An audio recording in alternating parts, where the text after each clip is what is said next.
மலேசிய புத்ரா பல்கலைக்கழகத்தின் மாபெரும் இந்திய போட்டி விளையாட்டான அசுரன் 17 மலேசிய பல்கலைக்கழகங்களைச் சேர்ந்த 500 மாணவர்களை ஒன்றிணைத்து கோலாகலமாக நடைபெற்றது.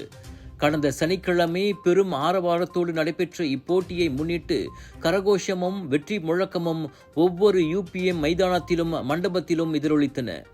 UPM மாணவர் விவகார பிரிவு மற்றும் மலேசிய கபடி கூட்டமைப்புடன் இணைந்து மலேசிய புத்ரா பல்கலைக்கழக இந்து பேரவையால் இப்போட்டி ஏற்பாடு செய்யப்பட்டது.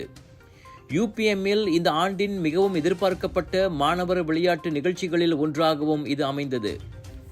காலை 7 மணி முதல் இரவு 9 மணி வரை நடைபெற்ற இந்த போட்டியில் காற்பந்து மற்றும் கபடி ஆண்கள் மற்றும் பெண்கள் என 2 முக்கிய பிரிவுகளில் நடைபெற்றன.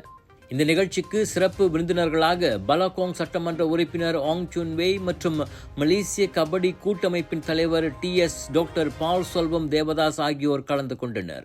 ஆண்கள் கபடி பிரிவில் மலேசிய துன் உசேன்வான் பல்கலைக்கழகம், கபடி பெண்கள் பிரிவில் வட மலேசியா பல்கலைக்கழகம், காற்பந்து பிரிவில் மலேசிய தொழில்நுட்ப பல்கலைக்கழகம் வெற்றி பெற்றன.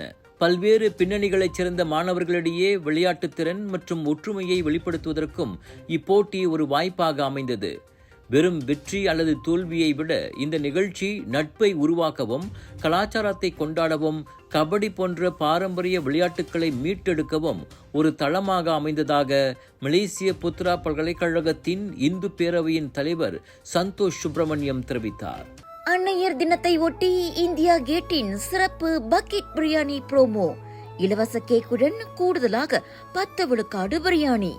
அது மட்டுமா, குடும்பத்துடன் 10 பேர் உண்ணக்கூடிய அளவிலான புஃபே ஏற்பாடும் உண்டு. அதுவும் அதே பழைய விலையில். அருகிலுள்ள இந்தியா கேட்டை உடனே அழையுங்கள்.